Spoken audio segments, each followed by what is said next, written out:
They call them the painted. Spirits summoned through the art. They believe if you became one of the painted, then you could never truly die. Hello mysterious, कैसे हो आप सभी। The painted movie की शुरुआत होती है 1968 के एक घर से, जहां क्लाइव और उसकी वाइफ एना को दिखाया जाता है। एना काफी बीमार थी, बल्कि वो मरने ही वाली थी। तो क्लाइव अपनी वाइफ की परमिशन से उसकी वेडिंग रिंग के साथ द पेंटेड रिचुअल करने वाला था, ताकि वो एना की स्पिरिट को कैनवस में जिंदा कर सके, क्योंकि वो अपनी वाइफ के बगैर जिंदा नहीं रह सकता। वो एना की वेडिंग रिंग और पेंट्स को कैनवस के सामने टेबल पर रख कर एक पुरानी एंशिएंट बुक से कुछ लाइन्स पढ़कर इंचेंटिंग करने लगता है, लेकिन उसका कैनवस पर कोई असर नहीं होता। क्लाइव मायूस होकर रोने लगता है कि शायद उसका रिचुअल फेल हो गया, लेकिन तभी हम देख पाते हैं कि अचानक से कैनवस के पास रखे हुए कलर्स खुद ब खुद कैनवस पर चढ़ने लगते हैं। लेकिन एना की बजाय वहाँ किसी इवल लेडी की पेंटिंग बन जाती है, जिसके हाथ भी डिमोनिक थे और इसकी आंखें चमक रही थी। ये देखकर क्लाइव इस पेंटिंग को जलाने की कोशिश करता है, पर वो नहीं जलती और अचानक वो लेडी पेंटिंग से निकलकर क्लाइव पर हमला करती है और अगले सीन में एना नींद से उठ जाती है, जिसे देखकर सामने बैठा क्लाइव पागलों की तरह हंसने लगता है। सीन यहाँ शिफ्ट होता है 5 महीने के बाद। एक फैमिली को दिखाया जाता है, जिसमें एवलीन, एडम और उनके 3 बच्चे लूसी, जेनिस और नेल्सन थे।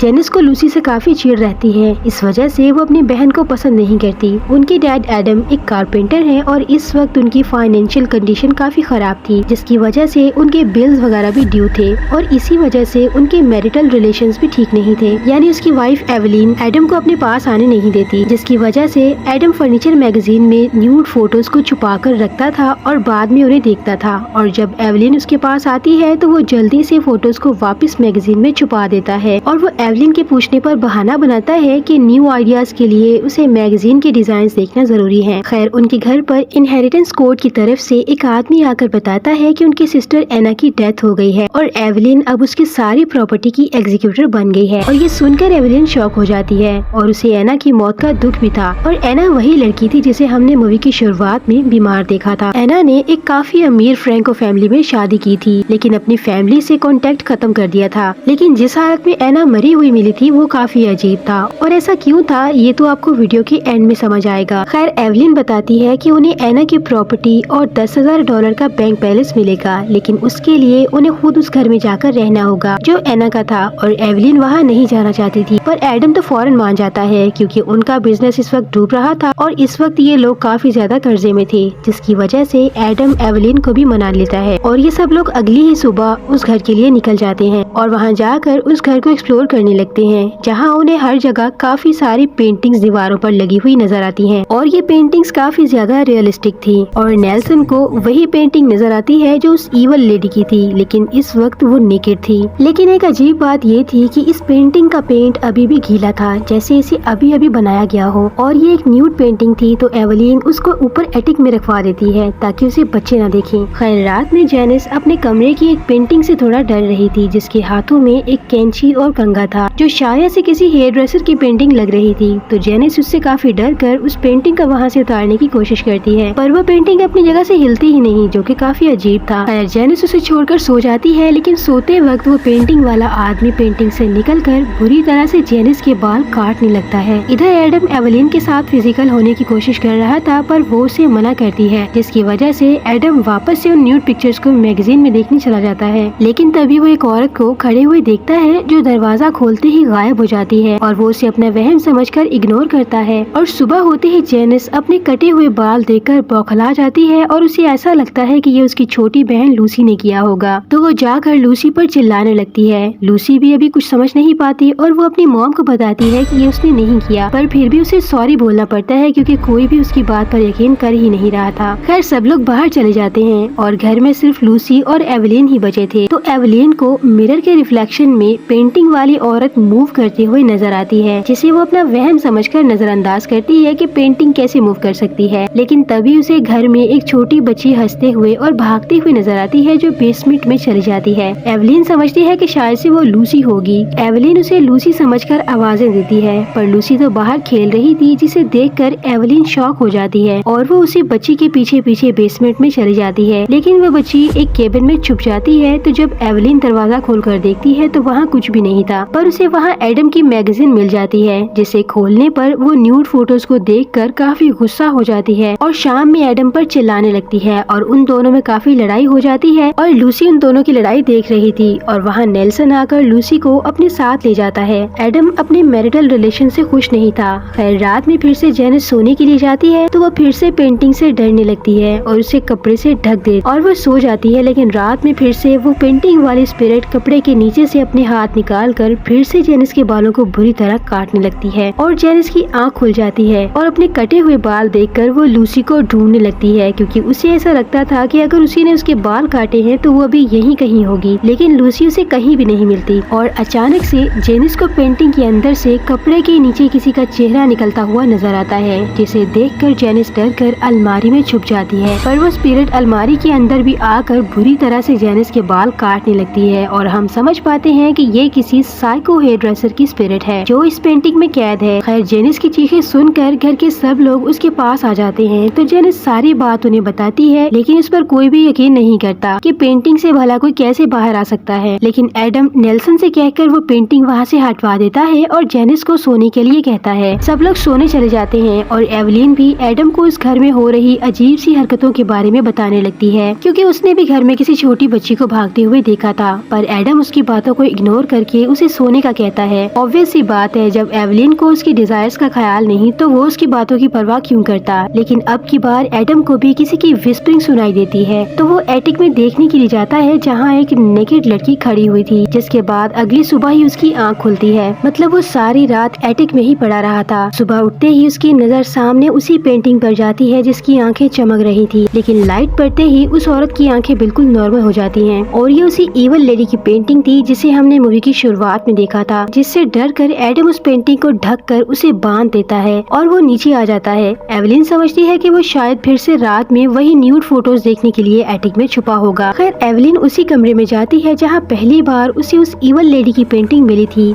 यहाँ उसे कुछ और चीजें भी मिलती हैं, मतलब एना की वेडिंग रिंग और वही रिचुअल वाली एंशिएंट बुक, और एवलिन ये चीजें अपने पास रख लेती है। और रात में फिर से वो इवल लेडी की पेंटिंग हिलने लगती है और एडम जब उसे देखने जाता है तो वो पेंटिंग वहाँ से गायब हो जाती है। इधर एवलिन को फिर से एक बच्ची की आवाजें सुनाई देती हैं, तो जब एवलिन देखने जाती है तो वो बच्ची एक पेंटिंग में घुस जाती है। मतलब वो भी एक स्पिरिट ही थी, जिसे देखकर एवलिन काफी शॉक हो जाती है। अब उसे यकीन नहीं आ रहा था कि ये सब कुछ सच है या सिर्फ उसका वहम। तो वो टॉर्च से लाइट मारकर पेंटिंग देखती है, पर वो पेंटिंग का कैनवस बिल्कुल काला था, जैसे बिल्कुल खाली हो गया हो। और बच्ची की आवाजें आती हैं जो कह रही थी कि मुझे ढूंढ लो। और अचानक वो बच्ची की स्पिरिट एवलिन का पैर खींचकर बेसमेंट की तरफ भाग जाती है और जब एवलिन वहाँ आती है तो वो बच्ची एवलिन को बेसमेंट में धक्का देती है। और जब एवलिन अपनी टॉर्च ऑन करती है तो उसे वही इवल लेडी की स्पिरिट हॉन्ट करने लगती है। इधर नेल्सन भी नींद से उठ जाता है और उसके सामने की पेंटिंग का कलर भी पिघल कर बह रहा था। तो नेल्सन उसके पास जाकर उस पेंटिंग को देखने लगता है तो अचानक वो पेंटिंग उसे अपने अंदर खींचने लगती है। नेल्सन बाहर निकलने की काफी कोशिश कर रहा था पर निकल नहीं पाता, तो वो जोर जोर से चीखने लगता है, जिसकी आवाजें सुनकर एडम भी वहाँ पर आ जाता है और वो बहुत मुश्किल से खींचकर नेल्सन को बाहर निकालता है। ये सब लोग यहाँ आ चुके थे पर एवलिन तो यहाँ पर थी ही नहीं। तो एडम एवलिन को देखने के लिए बेसमेंट में जाता है,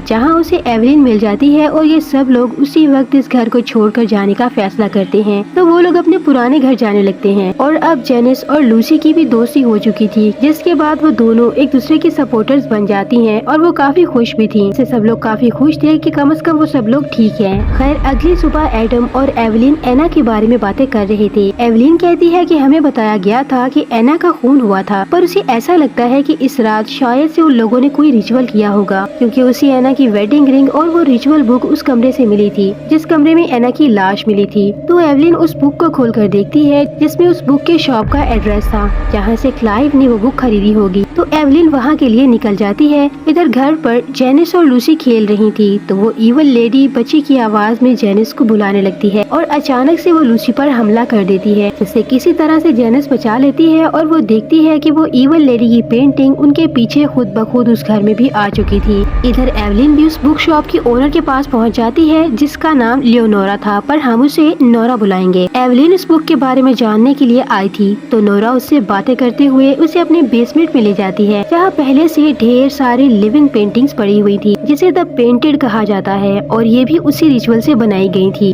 और नोरा बताती है कि मरने से कुछ लम्हे पहले मरने वाले की इजाजत से इसकी कोई चीज के साथ रिचुअल शुरू किया जाता है और उस मरने वाले शख्स की स्पिरिट को इस कैनवस में समन किया जाता है और इसके बाद वो पेंटिंग की सूरत में वो स्पिरिट हमेशा के लिए कैद हो जाती है, यानी वो एक लिविंग पेंटिंग बन जाती है। मानो उसे एक घर या एक शरीर मिल जाता है जिसके बाद वो हमेशा अपने प्यारों के साथ उनके सामने रह सकती है। और यही रिचुअल उस बुक में भी लिखा हुआ था जिससे शुरू में क्लाइव ने रिचुअल किया था। नोरा कहती है कि अगर किसी शख्स का अभी मरने का वक्त ना हुआ हो और उसकी स्पिरिट को समन कर दिया जाए तो ऑब्वियस सी बात है कि उस इंसान की स्पिरिट तो नहीं लेकिन उसकी जगह कोई और भयानक स्पिरिट अट्रैक्ट होकर आ जाती है और वो हमेशा के लिए इसी दुनिया में रह जाती है। इस वजह से इस रिचुअल को काफी अरसा पहले यानी अर्ली 20s में ही बंद कर दिया गया था। और यहाँ क्लाइव से भी यही गलती हुई थी क्योंकि एना के मरने का अभी वक्त नहीं हुआ था, तो जब क्लाइव ने रिचुअल किया तो एना की जगह कोई और स्पिरिट समन होकर कैनवस पर आ गई क्योंकि हमने देखा था कि एना नींद से जाग गई थी, जिस पर क्लाइव बुरी तरह हंस रहा था क्योंकि वो समझ गया था कि एना की जगह कोई डिमोनिक स्पिरिट एना की जगह पर आ चुकी है। जिसके बाद उस ईवल लेडी की स्पिरिट ने क्लाइव को पोजेस करके एना को क्लाइव के हाथों मरवा दिया और आखिर में उसने क्लाइव को भी मार दिया। तो यहाँ तक तो आपको स्टोरी समझ आ गई होगी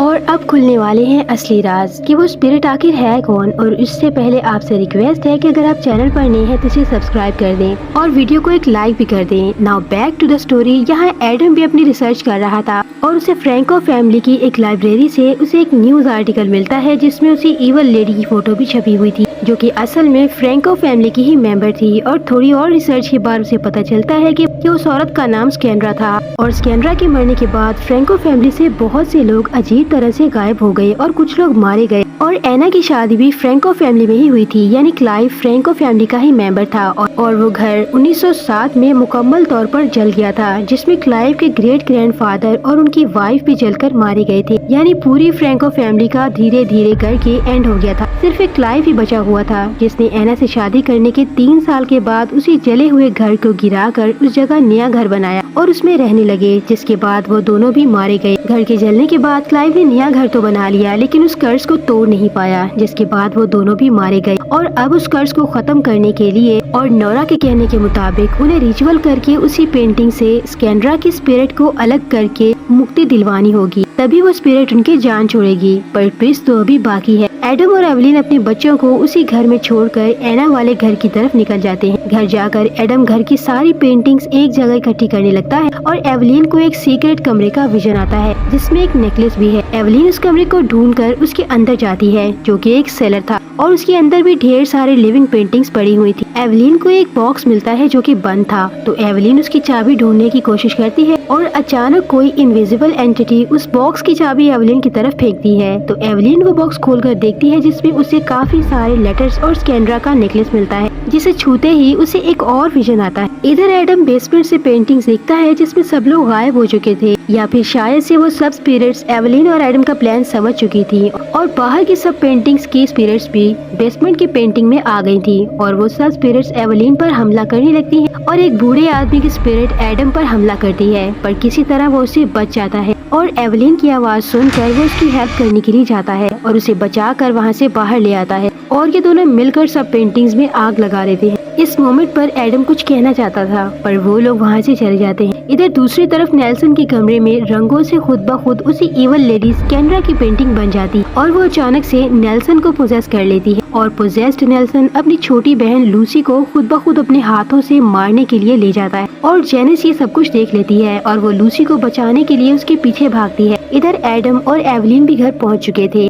और जेसन उन्हें सारी बात बताती है, तो सब लोग मिलकर नेल्सन को किसी तरह एक कमरे में बंद कर देते हैं और वो अपनी दोनों बेटियों को उस घर से जाने का कहते हैं कि वो उनके दोस्त के घर चली जाएं और कुछ वक्त के लिए वहीं रहें, वापस ना आए। जेनिस लूसी को लेकर चली जाती है और एडम और एवलिन रिचुअल करने लगते हैं। वो स्कैंड्रा के कैनवस के सामने कलर्स और कैंडल जलाते हैं और नेल्सन उन पर हमला करने के लिए कमरे में घुसने की कोशिश कर रहा था, तो ये लोग दरवाजे को कुछ चीजों से बंद कर देते हैं और फिर वो स्कैंड्रा के नेकलेस को रखकर रिचुअल करने लगते हैं। और एवलिन का प्लान ये था कि स्कैंड्रा की पेंटिंग में आते ही वो उस पेंटिंग को जला देंगे, लेकिन तभी लाइट चली जाती है और एवलिन को विजन आता है और यहाँ खुलते हैं इस मूवी के असली राज। क्लाइव के ग्रेट ग्रैंडफादर आइवर सबसे बड़े और फर्स्ट प्रैक्टिशनर थे इस पेंटेड रिचुअल के, जिन्होंने सबसे पहले द पेंटेड रिचुअल किया था, जिसके बाद वो काफी फेमस भी हो गया था क्योंकि वो स्पिरिट्स को कैनवस में कैद करने की एबिलिटी रखता था, जिसके बाद वो बहुत रिच भी हो गया। एक दिन वो स्कैंड्रा से मिला और उसे पहली ही नजर में स्कैंड्रा से प्यार हो गया और उन्होंने शादी कर ली। लेकिन 29 साल की उम्र में ही स्कैंड्रा बेहद बीमार हो गई, तो जब वो मरने के करीब थी तो आइवर ने स्कैंड्रा से कहा कि वो उसकी स्पिरिट को भी कैनवस में समन करेगा ताकि वो कभी भी उससे दूर न जाए, जिसके लिए उसने अपना नेकलेस आइवर को दिया और ये नेकलेस उनके प्यार की निशानी भी था। और स्कैंड्रा के मरते ही आइवर ने स्कैंड्रा के लिए वो पेंटेड रिचुअल किया और स्कैंड्रा की स्पिरिट को समन किया और रिचुअल पूरा हो गया। अब हमेशा साथ रहने के लिए आइवर को खुद को मार कर अपना प्यार भी साबित करना था ताकि वो दोनों पेंटिंग में हमेशा एक साथ रह सकें। लेकिन आइवर ने अपना वादा तोड़ दिया। उसने स्कैंड्रा की पेंटिंग तो बना दी पर वो खुद को खत्म नहीं कर पाया और उसने स्कैंड्रा की पेंटिंग को उठाकर बेसमेंट में रख दिया और खुद वो दूसरी लड़कियों के साथ अय्याशी करने लगा और स्कैंड्रा को धोखा दिया, जिसकी वजह से स्कैंड्रा को बहुत गुस्सा आया और वो एक भयानक इवल स्पिरिट बन गई और उसने आइवर की पूरी ब्लड लाइन को कर्स कर दिया और फैमिली के मेल्स को पोजेस करके उनकी फीमेल्स को उन्हीं के हाथों मरवाने लगी, जिसके बाद वो उस पोजेस इंसान को भी मार दिया करती थी। जैसे कि उसने क्लाइव के हाथों एना को मरवा दिया और फिर नेल्सन से लूसी को मरवाने ही वाली थी। और एक और बात ये कि स्पिरिट को कैनवस में कैद करने के लिए उस इंसान की मर्जी होना जरूरी थी और अब उन्हें वो रिचुअल करके आइवर की स्पिरिट को समन करना होगा,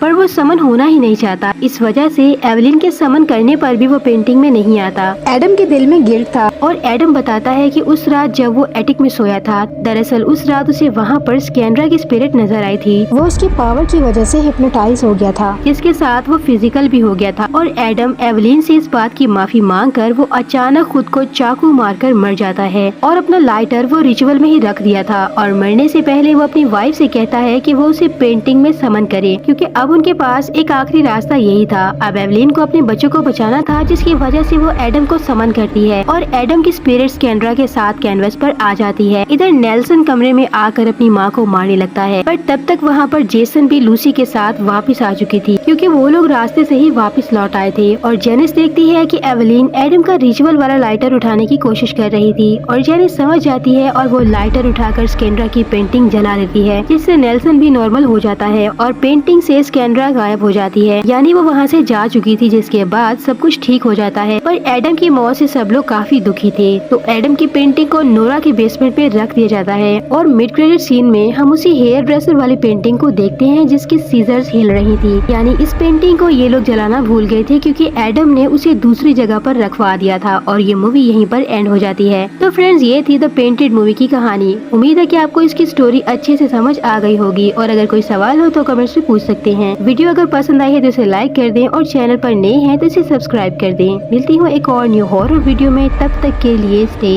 मिस्टीरियसली।